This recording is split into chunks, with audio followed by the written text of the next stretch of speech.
It had been 2 full days since Zane's funeral, and I hadn't slept a wink. My head throbbed, and my eyes were bloodshot. I glanced at the goldfish on the table. Louis noticed my gaze and sneered. Wendy's a caring person. Someone like you wouldn't understand.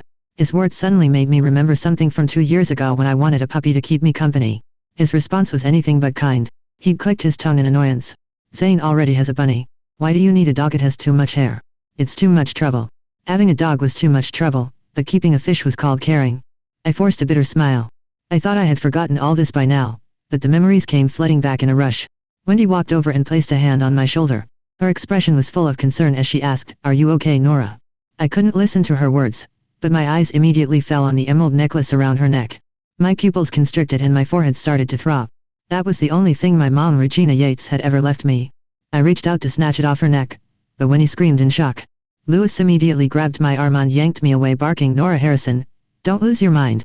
I slowly looked up and slapped him hard across the face. His expression darkened an instant and he stared at me with a look of pure rage. Wendy, acting like a protective hen, immediately shielded him behind her. Tears welled in her eyes and she held her hands over Louis' reddened face.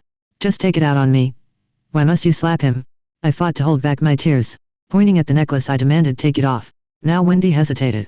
Her hand lingered on the necklace as she looked at Louis with a pitiful gaze. Louis swatted my hand away. "Why on earth should she give it to you?"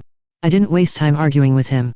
I lunged at Wendy, trying to tear the necklace off, but she clung to it desperately. Louis shoved me aside. In that instant, I crashed into the small fish tank on the table. The sound of glass shattering echoed in the cramped room. I collapsed onto the broken pieces and my blood stained the shards of glass crimson. I lay on the cold, cluttered floor like that goldfish, struggling to breathe just as desperately. The next second, Louis picked up the fish with exaggerated care. Wendy gazed at it through tears. Her expression was so sorrowful it was as if someone had died. "My poor little fish."